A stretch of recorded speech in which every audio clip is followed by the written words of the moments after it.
I don't think you understand the scope of what you've done, General Rare growled, staring into the holographic transmission as if the alien emissary could feel the weight of his glare. The message had come at dawn, broadcast across every frequency humanity relied upon. It wasn't a polite introduction nor an invitation for dialogue. It was a demand thinly veiled under layers of condescension and arrogance. Your species will cease all use of starships immediately, the alien voice had declared. You will disarm and submit to our governance. Failure to comply will result in the eradication of your civilization. You have 48 hours. No explanation, no attempt at building rapport, just an ultimatum. The message wasn't even delivered in person. It was an automated, looped broadcast sent from a massive ship that now hovered ominously in low Earth orbit. Its silhouette blotted out the stars, casting a shadow over continents as it drifted across the globe. Humanity's leaders had scrambled to respond. They convened hastily in underground bunkers and virtual meetings, debating their options. Diplomats sent pleas for dialogue only to be met with silence. Military analysts weighed the odds of survival in a fight and found them dismal. Scientists theorized about the alien vessel's technology, but could only speculate. The world seemed paralyzed by indecision, but humanity's paralysis didn't last long. When the first response from Earth was broadcast back to the alien vessel, it wasn't from a president or a prime minister. It wasn't from a scientist or a philosopher. It was from Max Ferris, a disgruntled former engineer turned internet provocateur. His face, unshaven and unapologetic, filled screens around the globe. Submit?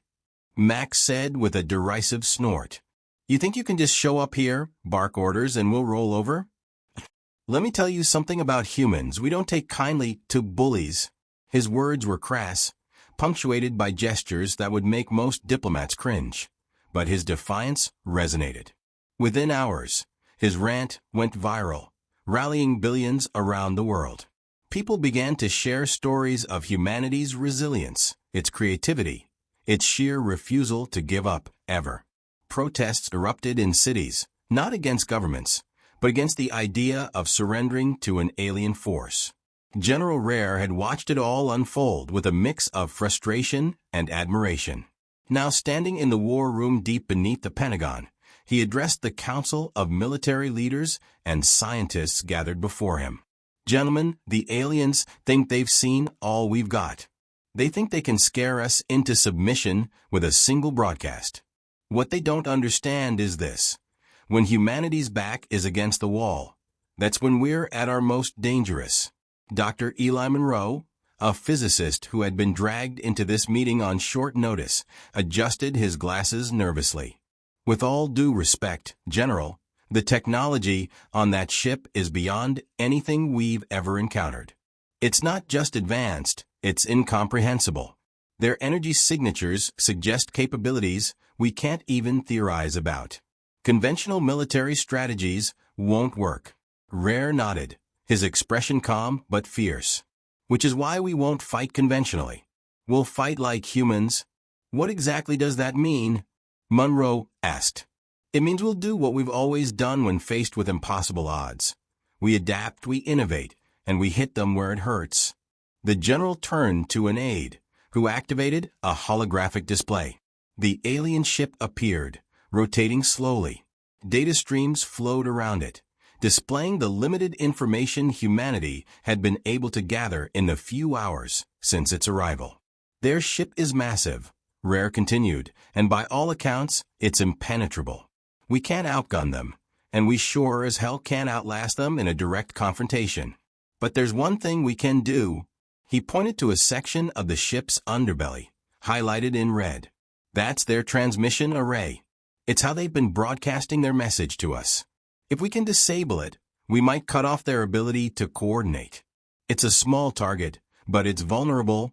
Colonel Harris, a grizzled veteran who had seen more battles than most of the room combined, frowned. Even if we take out their communications, what's to stop them from just blowing us out of the sky? Nothing, Rare admitted. But we're betting on their arrogance. They didn't send ground troops. They didn't negotiate. They assumed we'd fold the moment they showed up. If we hit them hard enough, fast enough, we might make them reconsider. The room fell silent as the implications sank in. It wasn't a plan so much as a gamble, a desperate, reckless gamble. But desperation had a way of sparking humanity's greatest achievements. Monroe hesitated, then spoke up. If we're going to do this, we'll need to coordinate every nation's resources. We'll need physicists, engineers, and tacticians from every corner of the planet. This can't just be an American operation. Rare nodded. Agreed. This is bigger than borders. We'll reach out to every allied nation, every capable mind. If we're going down as one species. As the dawn broke across the horizon, the remnants of the alien ship continued to burn brightly in the sky, falling in streaks of molten metal that illuminated the world below. Humanity had emerged from the brink of annihilation, scarred but alive, standing together as one. The relief was palpable, but it was mixed with a lingering unease. The question on everyone's mind was simple yet profound. Was this truly the end? In the days that followed, teams of scientists and military personnel combed through the wreckage of the alien ship that had managed to survive re-entry. What little remained was carted off to secure facilities for study. The technology was unlike anything humanity had ever seen, elegant, advanced, and utterly alien. Efforts to reverse engineer the fragments began almost immediately, with the hope that the knowledge gleaned could help Earth prepare for any future threats. Max Ferris, the unlikely symbol of resistance, found himself thrust into an entirely different world. From being an obscure internet provocateur, he had become a global icon. People sought him out for interviews, panels, and speeches. Max, however, remained true to his nature, brushing off the accolades with his characteristic bluntness. "I'm no hero," he insisted in one viral broadcast. "I'm just a guy who said what everyone else was thinking. The real heroes are the ones who risked their lives up there." Despite his protests, murals of his face adorned walls in cities worldwide. His defiant words became the slogan of a newfound global unity. Governments, once divided by politics and borders, were now actively collaborating. The alien invasion had done what decades of diplomacy could not. It had united humanity in a common purpose. In Washington, General Rare stood in a conference room filled with representatives from every major nation on Earth. The air was heavy with the weight of their next decisions. Dr. Monroe presented his findings, detailing the alien ship's technology and speculating on its origins. "From what we can gather, this vessel was likely a scouting or enforcement ship," Monroe explained, his voice measured. "The fact that it was here alone suggests one of two things. Either it was a preliminary force, or its kind underestimated our capabilities." "Which means," Rare interjected, "there could be more of them out there. And next time, they won't make the same mistakes." The room fell silent as the implications sank in. Earth had won this battle, but the war, if it was coming, might be far more devastating. Discussions turned toward the creation of a unified planetary defense initiative, pooling resources, intelligence, and technology. The operation was tentatively named Project Phoenix, a nod to humanity rising from the ashes of its near destruction. Meanwhile, Max Ferris found himself dragged into these discussions despite his reluctance. His perspective, grounded in pragmatism and unfiltered honesty, resonated with both leaders and citizens alike. "If we're going to do this," Max said during one heated debate, "we need to stop acting like this is just about building bigger guns. It's about being smarter, faster, and more united than anything they throw at us." Project Phoenix began with a frenzy of activity. Factories around the globe were repurposed to build advanced defensive systems, many based on the fragments of alien technology. Satellites were outfitted with new sensors, designed to detect any extraterrestrial activity long before it reached Earth. Militaries underwent joint training exercises, practicing scenarios that had once been confined to science fiction. Scientists worked tirelessly to decode the alien language, hoping to understand more about their intentions and capabilities. Despite the grim undertones, there was a sense of hope and determination that spread like wildfire. Humanity had not just survived. It had been given a second chance to redefine itself.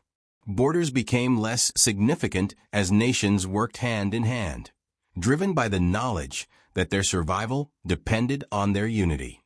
Months later, Max stood on the steps of the newly established Global Defense Alliance headquarters. The building, a towering structure made of steel and glass, symbolized humanity's resilience and adaptability. Reporters crowded around him, microphones thrust forward. One of them asked, "Do you think we're ready for whatever comes next?"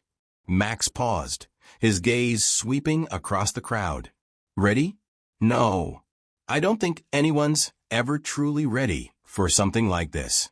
But I'll tell you this, when it happens, we'll fight. And we'll win not because we're the strongest or the smartest, but because we don't know how to quit. That's who we are. That's what makes us human." The crowd erupted into applause, his words striking a chord that echoed far beyond the steps of that building.